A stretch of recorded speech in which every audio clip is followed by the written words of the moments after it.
Fin ಫ್ಯಾಕ್ಟ್ಸ್ಗೆ ತಮಗೆಲ್ಲರಿಗೂ ಸ್ವಾಗತ. ಮಂಗಳವಾರ ಯಾವ ರೀತಿಯಾಗಿತ್ತು, ಇವತ್ತು ವರ್ಷದ ಕೊನೆ expiry Nifty, bank Nifty, fin Nifty, mid cap Nifty ಎಲ್ಲದ್ರದ್ದು ಕೂಡ ಎಕ್ಸ್ಪೈರಿ ಆಗಿತ್ತು.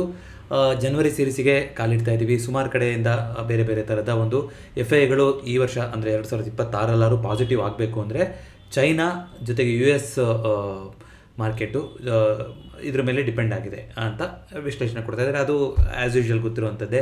ಒಂದಿಷ್ಟು ಯುಕ್ರೇನ್ ಜೊತೆ ಅಮೇರಿಕಾ ಒಂದಿಷ್ಟು ಸೆಕ್ಯೂರಿಟಿ ಪ್ರೊಟೆಕ್ಷನ್ನ ಕೊಡ್ತೀವಿ 15 ಇಯರ್ಸ್ ಅಂತ ಒಂದು ಮಾತುಕತೆ ಮಾಡ್ಕೊಂಡಿರೋದಾಗಿರ್ಬೋದು, ಅಥವಾ ರಷ್ಯಾ ಮತ್ತು ಯುಕ್ರೇನು ಇವಾಗ ಆಲ್ಮೋಸ್ಟ್ ಯುದ್ಧನ ಕ್ಲೋಸ್ ಮಾಡೋಕ್ಕೆ ಬರ್ತಾ ಇದ್ದಾರೆ ಅನ್ನೋದಾಗಿರ್ಬೋದು. ಒಂದಿಷ್ಟು ಮಾರ್ಕೆಟಿಗೆ ಒಂದಿಷ್ಟು ಪಾಸಿಟಿವಿಟಿನ ತಂದುಕೊಡ್ಬೋದು ಅಂತ ಒಂದಿಷ್ಟು ಸುದ್ದಿಗಳು ಬರ್ತಾ ಇತ್ತು. ಆದರೆ ಇವತ್ತು ಅಷ್ಟೊಂದೇನು ಮಾರ್ಕೆಟು, ನಮ್ಮ ಮಾರ್ಕೆಟ್ ಅಟ್ಲೀಸ್ಟು ರಿಯಾಕ್ಟ್ ಅಂತೂ ಮಾಡಿಲ್ಲ. US ಮಾರ್ಕೆಟಲ್ಲೂ ಕೂಡ ಸ್ವಲ್ಪ ನೆಗೆಟಿವ್ ಓಪನಿಂಗ್ಗೆ ಆಗೋ ಥರ ಕಾಣಿಸ್ತಾ ಇದೆ. ಸೊ ಇವತ್ತಿನ ಇಂಡಿಯನ್ ಮಾರ್ಕೆಟಲ್ಲಿ ಇವತ್ತು ಎಲ್ಲದ್ರದ್ದು ಎಕ್ಸ್ಪೈರಿ ಆಗಿದ್ದರಿಂದ ನಾವು ನೋಡ್ತಾ ಬರೋದಾದರೆ ಬ್ಯಾಂಕ್ ನಿಫ್ಟಿ ಪಾಸಿಟಿವ್ ಆಗಿ ಕ್ಲೋಸಿಂಗ್ ಆಯಿತು. 238 ಪಾಯಿಂಟ್ಸ್ ಅಂದರೆ ನಿನ್ನೆ ಕ್ಲೋಸಿಂಗ್ ಅಂತ ಕಂಪೇರ್ ಮಾಡಿದ್ರೆ 238 ಪಾಯಿಂಟ್ಸ್ ಮೇಲ್ಗಡೆ ಹೋಗಿ 59,000 ಕ್ಲೋಸಿಂಗ್ ಆಯಿತು. ಅದರ ಮೇಲ್ಗಡೆ ನಿಫ್ಟಿ ಇವತ್ತು ಕೂಡ 26,000 ಕೆಳಗಡೆ ಕ್ಲೋಸಿಂಗ್ ಆಗಿದೆ. ಸೆನ್ಸೆಕ್ಸು ಕೂಡ 85,000ಕ್ಕಿಂತ ಕೆಳಗಡೆ ಇದೆ ಸದ್ಯಕ್ಕೆ. ಫಿನ್ ನಿಫ್ಟಿ 27,382 ಆಸ್ಪಾಸಲ್ಲಿದೆ. ಮಿಡ್ ಕ್ಯಾಪ್ ನಿಫ್ಟಿ 13,600 ಕ್ಲೋಸಿಂಗ್ ಆಗಿದೆ. ಈಗಲೂ ಕೂಡ ವಿಕ್ಸು 10ಕ್ಕಿಂತ ಕೆಳಗಡೆ ಟ್ರೇಡ್ ಆಗ್ತಾ ಇದೆ, which is a good sign market ದೃಷ್ಟಿಯಿಂದ ನೋಡೋದಾದರೆ. ಸೊ ಓವರಾಲ್ ಇವತ್ತು ನೋಡ್ತಾ ಬರೋದಾದರೆ ಇಂಡಿಗೋನಲ್ಲಿ ಒಂದು ಸೆಲ್ಲಿಂಗ್ ಬಂತು. ಅವ್ರದ್ದು ಮಾರ್ಕೆಟ್ ಶೇರು ಈ ಇನ್ಸಿಡೆಂಟ್ ಎಲ್ಲ ಆಯ್ತಲ್ಲ ಇಂಡಿಗೋದು, ಅದಾದಮೇಲೆ 66% ಇದ್ದಿದ್ದು ಅಕ್ಟೋಬರಲ್ಲಿ ಮಾಡಿದ್ರಂತೆ. ಆವಾಗಿಂದ ಇವಾಗ ಅಂತ ನೋಡಿದ್ರೆ 63%, ಅಂದರೆ 3% ಮಾರ್ಕೆಟ್ ಶೇರ್. ಡೊಮೆಸ್ಟಿಕ್ ಮಾರ್ಕೆಟ್ ಅಂದರೆ ಡೊಮೆಸ್ಟಿಕ್ ಫ್ಲೈಟ್ಸ್ ಅಂತ ಏನು ಕರಿತೀವಿ, ಅಂದರೆ ನಮ್ಮ ದೇಶದ ಒಳಗಡೆ ಏನು ಹಾರಾಟ ಮಾಡುತ್ತೆ ಫ್ಲೈಟ್ಗಳು, ಅದರಲ್ಲಿ ಸಿಂಹಪಾಲು ಇಂಡಿಗೋ ಫ್ಲೈಟ್ಸೇ ಇರುವಂಥದ್ದು. ಹಾಗಾಗಿ ಜಾಸ್ತಿ ಜನ ಅದನ್ನು ಉಪಯೋಗಿಸ್ತಾರೆ. ಅವರು ಒಂದು ಮಾನೋಪೊಲಿಯಾಗೇ ಇದ್ದರು. ಸೊ ಬೇರೆಯವ್ರದ್ದು ತುಂಬ ಕಮ್ಮಿ ಕಾಂಪಿಟೇಷನ್ ಅಂತ ಇರೋದು. ಸೊ 66% ಅವ್ರದ್ದೇ ಇದೆ ಮಾರ್ಕೆಟ್ ಶೇರು. ಅದೀಗ 63%ಗೆ ಬಂದಿದೆ ಅಂತ ಬಂದಿದೆ. ಜೊತೆಗೆ ಲೇ ಓವರ್ ಮಾಡಿ ಆಮೇಲೆ ಫ್ಲೈಟ್ ಓಡಿಸ್ತಾ ಇರ್ತಾರಲ್ಲ, ಅವ್ರದ್ದೆಲ್ಲ ಭತ್ಯೆಯನ್ನು ಕೂಡ ಸ್ವಲ್ಪ ಜಾಸ್ತಿ ಮಾಡ್ತೀವಿ ಅಂತ ಹೇಳಿದ್ದಾರೆ. ಓವರಾಲ್ ಸ್ವಲ್ಪ ಇಂಡಿಗೋ ಅದೆಲ್ಲ ಕಾರಣದಿಂದಾಗಿ ನೆಗೆಟಿವಿಟಿ ಬಂದಿದೆ. ಏಕೆಂದರೆ ಇದು ಒಂದು ಸಲ ಅಷ್ಟೊಂದು ದೊಡ್ಡ ಮಟ್ಟಿನಲ್ಲಿ ನೆಗೆಟಿವ್ ನ್ಯೂಸ್ ಅಂತ ಬಂತು ಅಂತಂದರೆ ಅಷ್ಟು ಸುಲಭವಾಗಿ ಅದೆಲ್ಲ ರಿಕವರ್ ಆಗೋದಿಲ್ಲ. ಅಫ್ಕೋರ್ಸ್ ಜನಕ್ಕೆ ಕೂಡ ಅದೊಂದು ಉಳ್ಕೊಂಡಿರುತ್ತಲ್ವ, ಎಷ್ಟೋ ಜನ ಎಷ್ಟೊಂದು ಸಫರ್ ಆಗಿದ್ರು ಆ ಇನ್ಸಿಡೆಂಟ್ ಆದಾಗ. ಹಾಗಾಗಿ ಅದರದ್ದು ಇಂಪ್ಯಾಕ್ಟ್ ಇದ್ದೇ ಇರುತ್ತೆ. ಬಟ್ ಇವತ್ತಿನ ಟಾಪ್ ಲೂಸರ್ ಅಂದರೆ ಮ್ಯಾಕ್ಸ್ ಹೆಲ್ತ್ ಅಂತ ಕಾಣಿಸುತ್ತೆ. 2.19% ಕರೆಕ್ಷನ್ ಬಂದಿದೆ. ಅದು ಇವತ್ತಿನ ಟಾಪ್ ಲೂಸರ್ ಆಗಿತ್ತು. ಅಪೋಲೋ ಹಾಸ್ಪಿಟಲ್ಸು ಕೂಡ ಇವತ್ತು ಕರೆಕ್ಷನಲ್ಲಿ ಬಂದಿತ್ತು. ಅದೇ ರೀತಿಯಾಗಿ ಶ್ರೀರಾಮ್ ಫೈನಾನ್ಸಲ್ಲಿ 2.5% ಅಪ್ ಮೂವ್ಮೆಂಟ್ ಬಂದಿದೆ. ಬಹುಶಃ ಅದೇ ಇವತ್ತಿನ ನಿಫ್ಟಿ 50ಯ ಟಾಪ್ ಗೇನರ್ ಆಗಿದೆ. So Bajaj auto, Tata steel, metal ಸೆಕ್ಟರ್ಗಳು ಇದೆಲ್ಲ ಸ್ವಲ್ಪ ಇವತ್ತು ಪಾಸಿಟಿವ್ ಆಗಿತ್ತು. ನಿಫ್ಟಿ ನೆಕ್ಸ್ಟ್ 50 ಅಂತ ನಾವು ನೋಡ್ತಾ ಬರೋದಾದರೆ ಜಿಂದಾಲ್ ಸ್ಟೀಲಲ್ಲಿ 3.11% ಅಪ್ ಮೂವ್ಮೆಂಟ್ ಬಂದದ್ರ ಮೂಲಕ ಇವತ್ತಿನ ಟಾಪ್ ಗೇನರ್ ಆಗಿದೆ. ಹಾಗೆಯೇ ಮ್ಯಾಸ್ಡಾಕು ಡಿಫೆನ್ಸು ನೋಡಿ, ಡಿಫೆನ್ಸಿಂದು ನೆನ್ನೆ ಸುದ್ದಿ ಬಂದಿತ್ತು. ಅದಾದಮೇಲಿಂದ ಡಿಫೆನ್ಸ್ ಸೆಕ್ಟರಲ್ಲೇ ಯಾಕೋ ಅದು ಸೆಲ್ ಆನ್ ನ್ಯೂಸ್ ತರಹ ರಿಯಾಕ್ಟ್ ಆಗ್ತಾ ಇದೆ.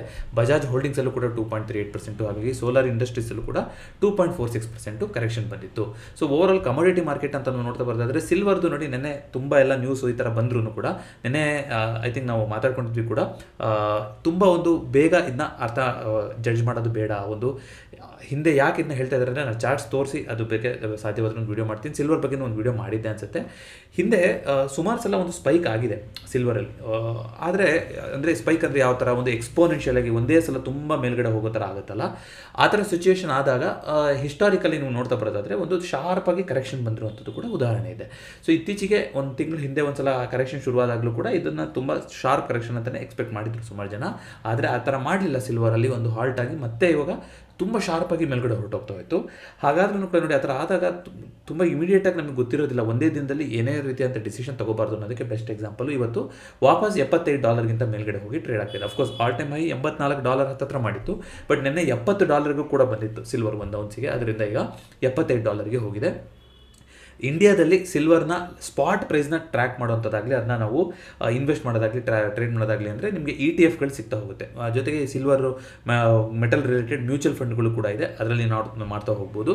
ಬಟ್ ಅದು ಎಕ್ಸಾಕ್ಟ್ ರೇಟಿಗೆ ಸಿಗುತ್ತೆ ಅನ್ನೋ ಗ್ಯಾರಂಟಿ ಇರೋದಿಲ್ಲ. ಮಾರ್ಕೆಟ್ ಪ್ರೈಸಲ್ಲಿ ಡಿಮ್ಯಾಂಡ್ ಆ್ಯಂಡ್ ಸಪ್ಲೈ ಮೇಲೆ ಒಂದಿಷ್ಟು ಜಾಸ್ತಿನೂ ಸಿಗ್ತಾ ಹೋಗ್ಬೋದು, ಒಂದೊಂದ್ಸಲ ಕಮ್ಮಿನೂ ಕೂಡ ಸಿಗ್ತಾ ಹೋಗ್ಬೋದು.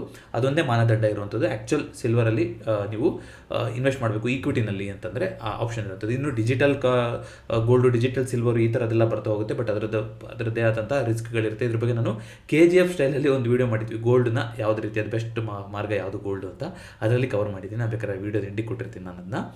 ಅದೇ ರೀತಿಯಾಗಿ ಸಿಲ್ವರ್ ಗೋಲ್ಡಲ್ಲಿ ಟ್ರೇಡ್ ಮಾಡೋಕ್ಕೆ ಏನಾದರೂ ಅವಕಾಶ ಇದೆಯಾ ETF ಹೊರತುಪಡಿಸಿ ಅಂತ ನೋಡಿದ್ರೆ ನಮಗೆ ಅವಾಗ MCX ಅಂತ ಬರ್ತಾ ಹೋಗುತ್ತೆ. MCXಲ್ಲಿ ನಿಮ್ಗೆ ನೆನ್ನೆ ಕೂಡ ಹೇಳಿದ್ದೆ, ಗೋಲ್ಡು ಮತ್ತು ಗೋಲ್ಡ್ ಮಿನಿ ಅಂತ ಸೀರೀಸ್ ಸಿಗ್ತಾ ಹೋಗುತ್ತೆ. ಸಿಲ್ವರ್ ಮಿನಿ ಅಂತ ಸಿಗ್ತಾ ಹೋಗುತ್ತೆ. ಕ್ರೂಡ್ದು ಅದೇ ಥರ ಇದೆ. ಸೊ ಗೋಲ್ಡಲ್ಲಿ ನೀವು ಕ್ಯಾಪಿಟಲ್ ಜಾಸ್ತಿ ಇದ್ದರೆ ನಿಮಗೆ ಅದು ಪರ್ ಲಾಟ್ ಏನು ನಾವು ಟ್ರೇಡ್ ಮಾಡ್ತಾ ಹೋಗ್ತೀವಿ ಅದು ಗೋಲ್ಡ್ದು ಪರ್ ಲಾಟು 1 kg ಆಗಿರುತ್ತದು. ಮಿನಿ ಅಂತ ಅಂದರೆ ಅದು 100 ಗ್ರಾಮ್ ಆಗಿರುತ್ತೆ, ಅಂದರೆ ತುಂಬ ಒಂದು ದೊಡ್ಡ ಕ್ಯಾಪಿಟಲ್ಲೇ ಬೇಕಾಗುತ್ತೆ. ಸಿಲ್ವರಲ್ಲಿ ನಿಮಗೆ ಸಿಲ್ವರ್ ಅಂದರೆ 30 kg, ಸಿಲ್ವರ್ ಮಿನಿ ಅಂದರೆ 5 kg ಅಂತ ಬರ್ತಾ ಹೋಗುತ್ತೆ. ಯಾರಾದರೂ ಕಮೋಡಿಟಿ ಮಾರ್ಕೆಟಲ್ಲಿ ಇದ್ದೀರಾ ಅಥವಾ ಆಲ್ರೆಡಿ ಟ್ರ್ಯಾಕ್ ಮಾಡ್ತಾ ಇದ್ದೀರಾ ಅಂದರೆ ನಿಮ್ಗೆ ಹೆಲ್ಪ್ ಆಗ್ತಾ ಹೋಗುತ್ತೆ. ಇಲ್ಲಾಂದರೆ ಆದಷ್ಟು ಬೆಸ್ಟ್ ಅವಾಯ್ಡ್ ಮಾಡೋದೇನೆ, ಯಾಕೆಂದರೆ ತುಂಬ ವಾಲಟೈಲ್ ಆಗಿರುವಂಥ ಮಾರ್ಕೆಟ್ ಆಗಿರುತ್ತೆ. Especially metal market globally trade ಆಗ್ತಾ ಇರುತ್ತೆ, ಏನು ನ್ಯೂಸ್ ಬಂದ್ರೂ ಕೂಡ ಅದಕ್ಕೆ ರಿಯಾಕ್ಟ್ ಆಗುತ್ತೆ ಸಿಚುವೇಷನಲ್ಲಿ ಇರ್ತಾ ಹೋಗುತ್ತೆ. ಸೊ ಇದನ್ನು ಬಿಟ್ಟು ನ್ಯಾಚುರಲ್ ಗ್ಯಾಸು ಕೂಡ ಒಂದಿಷ್ಟು ಚೇತರಿಕೆ ಕಂಡಿದೆ. ಕಾಪರಲ್ಲೂ ಕೂಡ ಮತ್ತೆ ಇವತ್ತು ನೆನೆ ಅದು ಕೂಡ ಕರೆಕ್ಷನ್ ಆಗಿತ್ತು, ಅದು ಕೂಡ ಚೇತರಿಕೆ ಕಂಡಿದೆ. ಕ್ರೂಡ್ ಆಯಿಲು 5200 ಮೇಲ್ಗಡೆ ಟ್ರೇಡ್ ಆಗ್ತಾ ಇದೆ. USD INR ಈಗಲೂ ಕೂಡ 90 ರೂಪಾಯಿ ಆಸ್ಪಾಸಲ್ಲೇ ನಡೀತಾ ಇದೆ. ಸೊ ಇದನ್ನು ಹೊರತುಪಡಿಸಿ ಒಂದಿಷ್ಟು ಲಿಸ್ಟಿಂಗ್ಗಳು ಅಂತ ನಾವು ನೋಡ್ತಾ ಬರ್ತಿದ್ರೆ ಯಾವುದೂ ಇಲ್ಲ. ಹೊಸದಾಗಿ ಕಂಪ್ನಿಗಳು ಡ್ರಾಫ್ಟ್ IPOಗಳಿಗೆ ಸುಮಾರು ಸಬ್ಮಿಟ್ ಮಾಡಿದ್ದಾರೆ. ಇದು ಹೋಗುತ್ತೆ, ಅಲ್ಲಿ ಅಪ್ರೂವಲ್ ಆಗಬೇಕು. ಡ್ರಾಫ್ಟ್ ರೆಡ್ ಹೆರಿಂಗ್ ಪ್ರಾಸ್ಪೆಕ್ಟಸ್ ಅಂತ ಸಬ್ಮಿಟ್ ಮಾಡಿರ್ತಾರೆ, ಅದು ಅಪ್ರೂವಲ್ ಆಯಿತು ಅಂದರೆ ಆವಾಗ ರೆಡ್ ಹೆರಿಂಗ್ ಪ್ರಾಸ್ಪೆಕ್ಟಸ್ ಅಂತ ಬರುತ್ತೆ. ಎಕ್ಸ್ಚೇಂಜ್ಗಳು, ಸೆಬಿಗಳು ಇದೆಲ್ಲ ಕಡೆಯಿಂದ ಅದಕ್ಕೆ ಅಪ್ರೂವಲ್ ಸಿಗ್ತಾ ಹೋಗುತ್ತೆ. ಅದಾದಮೇಲೆ ಡೇಟ್ ಅನ್ನೋದು ಫೈನಲೈಸ್ ಆಗುತ್ತೆ. ಡೇಟ್ ಫೈನಲೈಸ್ ಆದಮೇಲೆ ಅದು IPOಗೆ ಬರ್ತಾ ಹೋಗುತ್ತೆ. ಸೊ ಈ ಥರ ಒಂದಿಷ್ಟು ಕಂಪ್ನಿಗಳು ನೆಕ್ಸ್ಟು ಇವಾಗ ಫೈಲಿಂಗ್ನ ಮಾಡಿದ್ದಾರೆ ಅಂತ ಬಂದಿದೆ. ಸೊ ಎಕ್ಸಿಸ್ಟಿಂಗ್ IPO ಅಂತ ಯಾವುದೂ ನಡೀತಾ ಇಲ್ಲ. ಹಾಗೆಯೇ FIDA ಡೇಟಾ ಅಂತ ನೋಡ್ತಾ ಬರೋದಾದ್ರೂ ಕೂಡ ಇವತ್ತಿಂದ ಇನ್ನೂ ಡೇಟಾ ರಿಲೀಸ್ ಆಗಿಲ್ಲ ನಾನು ಈ ವಿಡಿಯೋ ಮಾಡೋಷ್ಟೊತ್ತಿಗೆ. ಬಟ್ ನಿನ್ನೆ ಎಕ್ಸ್ಪೆಕ್ಟ್ ಮಾಡಿದ ಹಾಗೆಯೇ ನಿನ್ನೆ ಕ್ಲೋಸಿಂಗ್ ಬೇಸಿಸಲ್ಲಿ FIಗಳು ದೊಡ್ಡ ಮಟ್ಟದಲ್ಲಿ ಸೆಲ್ಲಿಂಗೇ ಮಾಡಿದ್ದಾರೆ. ಸೊ ಓವರಾಲ್ ಈ ವರ್ಷದಲ್ಲಿ ಆಲ್ಮೋಸ್ಟ್ ಒಂದು 2 ಲಕ್ಷ ಕೋಟಿಯಷ್ಟು ಸೆಲ್ ಮಾಡಿಬಿಟ್ಟೆ ಹೋಗಿದ್ದಾರೆ ಅಂತ ಕಾಣಿಸುತ್ತೆ. FIಗಳು ಟೋಟಲ್ ನಾವು ನೋಡ್ತಾ ಬರೋದಾದರೆ ಅಷ್ಟನ್ನ ಸೆಲ್ ಮಾಡಿದ್ದಾರೆ ಅಂತ ಅನಿಸುತ್ತೆ. ಯಾಕೆಂದರೆ ಮಂತ್ ಆನ್ ಡೇಟಾ ನೀವು ಇಲ್ಲಿ ನಿಮಗೆ ಸಿಗ್ತಾ ಹೋಗುತ್ತೆ. ನೀವು ನೋಡ್ತಾ ಬರೋದಾದರೆ ಎಲ್ಲ ವರ್ಷದಷ್ಟು ಲೆಕ್ಕ ಹಾಕ್ಬಿಟ್ಟು ನೋಡೋದಾದರೆ ಆಲ್ಮೋಸ್ಟ್ 1.5 ಲಕ್ಷದಿಂದ 2 ಲಕ್ಷ ಕೋಟಿಯಷ್ಟು ಸೆಲ್ಲಿಂಗೇ ಮಾಡಿದ್ದಾರೆ FIಗಳು. ಸೊ ನೋಡೋಣ ಮುಂದಿನ ವರ್ಷನಾದರೂ FIಗಳು ಪಾಸಿಟಿವ್ ಆಗ್ತಾರೆ ಇಂಡಿಯನ್ ಮಾರ್ಕೆಟಲ್ಲಿ ಅಂತ. ಹಾಗೆಯೇ ಕ್ಲೈಂಟ್ ಸೆಂಟಿಮೆಂಟ್ ಅಂತ ನೋಡೋದು ಇವತ್ತು ಮುಗಿದೋಗಿದೆ ಎಕ್ಸ್ಪೈರಿ, ಅಷ್ಟು ಸಮಂಜಸವಾಗಿರೋದಿಲ್ಲ ಇದು ನೋಡೋಂಥದ್ದು. ಬಟ್ ನೀವು ನೋಡೋಷ್ಟೊತ್ತಿಗೆ ದಿನದ ಕ್ಲೋಸಿಂಗ್ ಅಷ್ಟೊತ್ತಿಗೂ ಕೂಡ ಕ್ಲೈಂಟ್ಗಳು ಬುಲಿಶ್ ಆಗಿದ್ರು, ಪ್ರೋ FIಗಳು ಬೇರಿಶ್ ಆಗಿದ್ರು. ಇದನ್ನ ಬುಲಿಶ್ ಬೇರಿಶ್ ಅಂತ ಹೇಳೋಕ್ಕೆ ಸಾದಾ ಹೇಳೋಕ್ಕಾಗೋದಿಲ್ಲ, ಯಾಕೆಂದರೆ ಇದು ಮಾರ್ಕೆಟ್ ಅವರ್ಸಲ್ಲೂ ಕೂಡ ವೇರಿ ಆಗ್ತಾ ಇರುತ್ತೆ. ಸೊ ಅದ್ರ ಬಗ್ಗೆ ನಾನು ಹೇಳ್ತೀನಿ, ಒಬ್ಬರು ಕಮೆಂಟ್ ಕೂಡ ಮಾಡಿದ್ರಿ.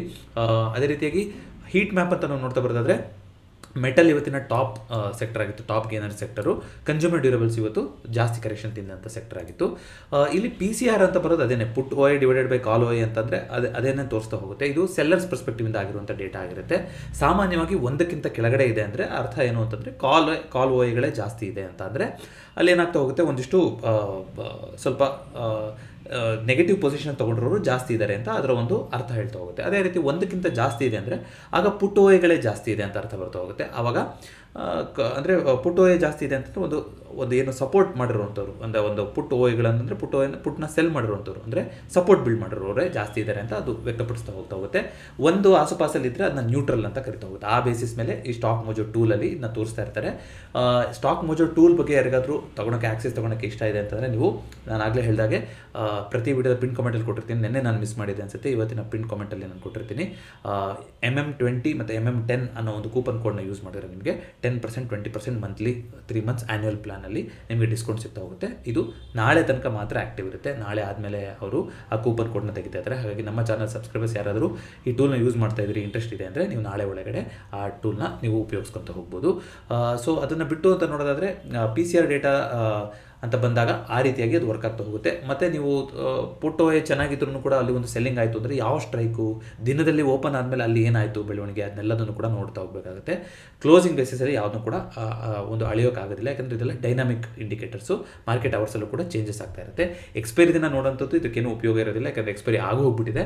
ಸೊ ನೆಕ್ಸ್ಟು ಹತ್ತಿರದಲ್ಲಿ ಬರ್ತಾ ಇರೋದು ಅಂತಂದರೆ ಸೆನ್ಸೆಕ್ಸಿಂದು ನಾನು ಲಾಗಿನ್ ಮಾಡಿಲ್ಲ, ಬಟ್ ಸೆನ್ಸೆಕ್ಸ್ಗಿನ್ನೂ ಎಕ್ಸ್ಪೈರಿ ಟೈಮ್ ಇದೆ ಬಿಟ್ಟು ನಾಡಿದ್ದು ನಾಳೆ ನಾವು ಅದ್ರ ಬಗ್ಗೆ ನೋಡ್ತಾ ಹೋಗೋಣಂತೆ. ಜೊತೆಗೆ Munegowda sir one of long time subscribers ಮತ್ತು ನಮ್ಮ ಚಾನಲ್ನ ಸಪೋರ್ಟಿಂಗ್ ಮೆಂಬರ್ ಕೂಡ ಅವರು ಕೂಡ ಶೇರ್ ಮಾಡಿದ್ರು ಇವತ್ತು ಗ್ರೂಪಲ್ಲಿ. ಏನೋ ಒಂದು ಲಾಟ್ ಸೈಜ್ಗಳು ಚೇಂಜ್ ಆಗ್ತಾ ಇದೆ. ನಿಮ್ಗೆ ಆಲ್ರೆಡಿ ಗೊತ್ತಿದೆ, ಜನವರಿ ಸೀರೀಸಿಂದ ಲಾಟ್ ಸೈಜ್ಗಳನ್ನು ಚೇಂಜ್ ಮಾಡ್ತಾರೆ ಅಂತ ಹೇಳಿದರು.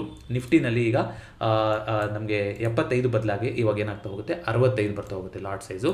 ಹಾಗೆಯೇ ಬ್ಯಾಂಕ್ ನಿಫ್ಟಿನಲ್ಲಿ ನೋಡಿ 35 ಬದಲಿಗೆ 30 ಆಗ್ತಾ ಹೋಗುತ್ತೆ ಬ್ಯಾಂಕ್ ನಿಫ್ಟಿ. ಯಾಕೆ ಈ ಥರ ಲಾಟ್ ಸೈಜ್ಗಳನ್ನ ಚೇಂಜ್ ಮಾಡ್ತಾರೆ ಅಂದರೆ ಮಾರ್ಕೆಟ್ ತುಂಬ ಒಂದು ರ್ಯಾಲಿ ಆಗಿದ್ದಾಗ ಅದು ಈಸಿಯಲ್ಲಿ ಆಕ್ಸೆಸಬಲ್ ಆಗಲಿ, ಅದು ಆ ಥರ ಒಂದು ಕ್ಯಾಲ್ಕುಲೇಷನ್ ಬರ್ತಾ ಹೋಗುತ್ತದು. ಸೊ ಇದ್ರ ಬಗ್ಗೆ ಬೇಕಾದ್ರೆ ನಾನು ಡೆಡಿಕೇಟೆಡ್ ಆಗಿ ಒಂದು ವಿಡಿಯೋ ಮಾಡ್ತೀನಿ. ಸೊ ಲಾಟ್ ಸೈಜ್ಗಳನ್ನ ಚೇಂಜ್ ಮಾಡ್ತಾನೆ ಇರ್ತಾರೆ. ಮಾರ್ಕೆಟ್ ಮೇಲೆ ಹೋದಾಗ ಕೆಳಗಡೆ ಹೋದಾಗ ಈ ಥರ ಚೇಂಜಸ್ಗಳು ಆಗೇ ಇದೆ ಹಿಂದೆಯಿಂದನೂ ನೋಡ್ತಾ ಬರೋದಾದರೆ. ಸೊ ನಿಫ್ಟಿದು 50 ಇತ್ತು, ಅದನ್ನ 75 ಮಾಡಿದ್ರು, ಈಗ ಮತ್ತೆ 65 ಮಾಡ್ತಾ ಇದ್ದಾರೆ ಈ ರೀತಿ. ಅದೇ ರೀತಿಯಾಗಿ ನಿಫ್ಟಿ ಬ್ಯಾಂಕು 35ರಿಂದ 30 ಇಳಿತಾ ಇದೆ. ಫಿನ್ ನಿಫ್ಟಿ 65ರಿಂದ 60 ಇಳಿತಾ ಇದೆ. ಮಿಡ್ ಕ್ಯಾಪ್ ನಿಫ್ಟಿ 140ರಿಂದ 120ಕ್ಕೆ. ಇದು ಜಾನ್ವರಿ ಸೀರೀಸಿಂದ ಏನಿರುತ್ತೆ 30 ಡಿಸೆಂಬರಿಂದ ಎಫೆಕ್ಟಿವ್, ಅಂದರೆ ಈಗ ನಾಳೆಯಿಂದ ಏನೇನು ಎಕ್ಸ್ಪೈರಿಗಳಿದೆಯೋ ಅದೆಲ್ಲದಕ್ಕೂ ಕೂಡ ಇದು ಅಪ್ಲಿಕೇಬಲ್ ಆಗ್ತಾ ಹೋಗುತ್ತೆ. ಇದೊಂದು ಡೇಟಾ. ಸೊ ಅದನ್ನು ಬಿಟ್ಟು ಅಂತ ನಾವು ನೋಡ್ತಾ ಬರೋದಾದರೆ ಒಂದಿಷ್ಟು ಸ್ಪೆಸಿಫಿಕ್ ಆಗಿ ಡೇಟಾ ಅಂದರೆ ಇಂಡಿಗೋದಲ್ಲಿ ನಾನು ಆಲ್ರೆಡಿ ಹೇಳಿದ್ದೀನಿ, ಒಂದಿಷ್ಟು ನಡೀತಾ ಇದೆ. ಹೊನಾಸಾ ಕನ್ಸ್ಯೂಮರ್ ಅಂದರೆ ಯಾವುದು ಮಾಮಾ ಅರ್ತ್ ಅನ್ನೋ ಕಂಪ್ನಿ, ಅದರಲ್ಲಿ CEO ತಮ್ಮ ಸ್ಟೇಕನ್ನು ಜಾಸ್ತಿ ಮಾಡ್ಕೊಂಡಿದ್ದಾರೆ ಕಂಪ್ನಿನಲ್ಲಿ ಅನ್ನೋ ಕಾರಣದಿಂದಾಗಿ ಅದು ಒಂದು 14% ರ್ಯಾಲಿ ಆಗಿದೆ. ಯಾಕೆಂತಂದರೆ ಪ್ರಮೋಟರ್ ಹೋಲ್ಡಿಂಗು ಅಥವಾ ಕಂಪನಿಯಲ್ಲಿ ಹೋಲ್ಡಿಂಗ್ ಜಾಸ್ತಿ ಆಗ್ತಾ ಹೋದರೆ ಅದು ಒಂದು ಪಾಸಿಟಿವಿಟಿನ ತೋರಿಸ್ತಾ ಹೋಗುತ್ತೆ, ಹಾಗಾಗಿ ಅದೊಂದು ಜಾಸ್ತಿ ಆಗಿದೆ. ಅದೇ ರೀತಿಯಾಗಿ ಓರಿಯಂಟ್ ಟೆಕ್ನಾಲಜೀಸ್ ಇವತ್ತು 20% ಅಪ್ಪರ್ ಸರ್ಕ್ಯೂಟಿಗೆ ಹೋಗಿತ್ತಂತೆ. ಅದನ್ನು ಕೂಡ ಒಂದು ಬೋನಸ್ ಇಶ್ಯೂ ಮಾಡ್ತೀವಿ ಅಂತ ಹೇಳಿದರು. 1:10 ರೇಷಿಯೋದಲ್ಲಿ ಬೋನಸ್ ಇಶ್ಯೂ ಆಗುತ್ತೆ ಅಂತ. ಅದಕ್ಕೆ ಶೇರ್ ಹೋಲ್ಡರ್ಗಳಿಂದ ಅಪ್ರೂವಲ್ ಕೂಡ ಕೊಟ್ಟಿತ್ತು, ಅದೆಲ್ಲ ಆಗಿರ್ಬೋದು. ಅದಕ್ಕೋಸ್ಕರ ಅದು 20% ಅಪ್ಪರ್ ಸರ್ಕ್ಯೂಟ್ ಆಗಿದೆ. ಕ್ಯೂಪಿಡ್ ಶೇರ್ಸ್ ಅನ್ನೋದು ಕೂಡ ಆಲ್ ಟೈಮ್ ಹೈ ಆಗಿದೆ. ಒಟ್ಟು ಈ ವರ್ಷದಲ್ಲಿ 570% ರೈಸ್ ಆಗಿತ್ತು ಅಂತ ಬಂದಿತ್ತು ಕ್ಯೂಪಿಡು. ಸೊ ಇದಿಷ್ಟನ್ನು ಬಿಟ್ಟು ಸ್ಪೆಸಿಫಿಕ್ ಆಗಿ ನ್ಯೂಸ್ಗಳು ಅಂತಿಲ್ಲ. ನಮ್ಮ ಚಾನಲ್ನ 2026 ಮಿಷನ್ ಏನು ಅನ್ನೋದನ್ನು ಆಲ್ರೆಡಿ ವೀಕೆಂಡಲ್ಲಿ ಆ ವಿಡಿಯೋ ಬಂದಿತ್ತು. ಇನ್ನೂ ಯಾರಾದರೂ ಆ ವಿಡಿಯೋ ನೋಡಿಲ್ಲ ಅಂದರೆ ದಯವಿಟ್ಟು ನೋಡಿ. ಅಸೆಟ್ ಅಲೋಕೇಶನು ಮತ್ತು ಒಂದು ಗುರಿಯನ್ನು ಇಟ್ಟುಕೊಂಡು ಇನ್ವೆಸ್ಟ್ ಮಾಡೋದು ಎಷ್ಟು ಇಂಪಾರ್ಟೆಂಟ್ ಅನ್ನೋದನ್ನು, ಏನೋ ಒಂದು ಸ್ಟ್ರಾಟಜಿ ಆ ಥರ ಅಂತ ಹೇಳಿಲ್ಲ, ಅದು ಯಾಕೆ ಇಂಪಾರ್ಟೆಂಟು, ಏನೇನು ರೀತಿ ಡೈವರ್ಸಿಫಿಕೇಷನ್ ಮಾಡ್ಬೋದು ಅನ್ನೋದನ್ನು ತಿಳಿಸ್ಕೊಡೋಂಥ ಪ್ರಯತ್ನ ಮಾಡಿದ್ದೀನಿ. ಖಂಡಿತ ನಿಮ್ಮ ಅನಾಲಿಸಿಸ್ನ ನೀವು ಮಾಡಲೇಬೇಕು. ತುಂಬ ದೊಡ್ಡ ಮಟ್ಟದಲ್ಲಿ ನೀವು ಒಂದು ಫೈನಾನ್ಷಿಯಲಿ ಏನಾದರೂ ಒಂದು ನಿರ್ಧಾರ ತೊಗೊತಾ ಇದ್ದೀರಾ ಅಂತಂದರೆ ಯಾರು ಸೆಬಿ ರಿಜಿಸ್ಟರ್ಡ್ ಅಥವಾ ರೆಗ್ಯುಲೇಟೆಡ್ ಫೈನಾನ್ಷಿಯಲ್ ಅಡ್ವೈಸರ್ಸ್ ಇರ್ತಾರೆ ಅವರ ನೀವು ಮಾರ್ಗದರ್ಶನ ತಗೊಂಡು ಹೋಗ್ಬೋದು. ಅಥವಾ ನಿಮ್ಮದೇ ಆದಂಥ ಓನ್ ಅನಾಲಿಸಿಸ್ನ ಮಾಡಿ ನಿಮ್ಮ ರಿಸ್ಕ್ ಅಪಟೈಟ್ ಏನು, ನಿಮ್ಮ ಗೋಲ್ ಎಷ್ಟು ದಿನಕ್ಕಿದೆ, ಶಾರ್ಟ್ ಟರ್ಮಾ, ಲಾಂಗ್ ಟರ್ಮಾ, ನೀವು ಕನ್ಸರ್ವೇಟಿವ್ ಇನ್ವೆಸ್ಟರ, ಹೈ ರಿಸ್ಕ್ ಇನ್ವೆಸ್ಟರ, ಈ ಥರದ್ದೆಲ್ಲ ಅನಾಲಿಸ್ ಮಾಡಿ ನೀವು ಇನ್ವೆಸ್ಟ್ ಮಾಡುವಂಥದ್ದು ಇಂಪಾರ್ಟೆಂಟ್ ಆಗುತ್ತೆ ಅನ್ನೋದು ಆ ವಿಡಿಯೋದ ಒಂದು ಉದ್ದೇಶ ಆಗಿತ್ತು. ಯಾಕೆಂದರೆ ಸುಮ್ಮನೆ ಯಾರೋ ಒಂದು ಏನೋ ಹೇಳ್ತಾರೆ ಇಲ್ಲಿಗೆ ಇನ್ವೆಸ್ಟ್ ಮಾಡಿದ್ರೆ ಚೆನ್ನಾಗಿ ಬರುತ್ತೆ ಹಾಗೆ ಹೀಗೆ ಅಂತ ನೀವು ಬ್ಲೈಂಡಾಗಿ ಯಾವುದನ್ನು ಕೂಡ ಯಾವ ಡಿಸಿಷನ್ ಕೂಡ ತಗೋಬಾರ್ದು. ಜೊತೆಗೆ ಇನ್ವೆಸ್ಟ್ ಆಗಲಿ ಟ್ರೇಡ್ ಆಗಲಿ ಎಲ್ಲದನ್ನು ಮಾಡೋಕ್ಕಿಂತ ಮುಂಚೆ ಏನು ಮೇನ್ 3 ಪಿಲ್ಲರ್ಸ್ ಅಂತ ನಾವು ಕರಿತಾ ಹೋಗ್ತೀವಿ, ಹೆಲ್ತ್ ಇನ್ಶೂರೆನ್ಸ್, ಟರ್ಮ್ ಇನ್ಶೂರೆನ್ಸ್, ಹಾಗೆಯೇ ಎಮರ್ಜೆನ್ಸಿ ಫಂಡ್, ಇದನ್ನು ಮಾಡುವಂಥದ್ದು ವೆರಿ ವೆರಿ ಇಂಪಾರ್ಟೆಂಟ್. ಕಳೆದ 3 ವರ್ಷದಲ್ಲಿ ನಮ್ಮ ಚಾನಲ್ನ ಮಿಷನ್ ಅದೇ ಆಗಿತ್ತು. ಹೋಪ್ಫುಲಿ ಅದೆಲ್ಲರೂ ಆ ಘಟ್ಟನ ಕಂಪ್ಲೀಟ್ ಮಾಡಿ ನೆಕ್ಸ್ಟು ನಿಮ್ಮ ಇನ್ವೆಸ್ಟ್ಮೆಂಟ್ ಅಥವಾ ಟ್ರೇಡಿಂಗ್ ಜರ್ನಿನ ನೀವು ಬಿಲ್ಡ್ ಮಾಡ್ಕೊತ ಹೋಗ್ಬೋದು. ಸೊ ಇದಿಷ್ಟು ಇವತ್ತಿನ ಫಿನ್ ಫ್ಯಾಕ್ಟ್ಸ್ ಆಗಿತ್ತು. ಈ ವಿಡಿಯೋ ಇಷ್ಟ ಆಗಿದೆ ದಯವಿಟ್ಟು ವಿಡಿಯೋನ ಲೈಕ್ ಮಾಡಿ ಹಾಗೂ ಚಾನಲ್ಗೆ ಸಬ್ಸ್ಕ್ರೈಬ್ ಮಾಡಿ. ಮತ್ತೊಂದು ಫಿನ್ ಫ್ಯಾಕ್ಟ್ಸ್ನೊಂದಿಗೆ ಭೇಟಿಯಾಗೋಣ. ಎಲ್ಲರಿಗೂ ನಮಸ್ಕಾರ.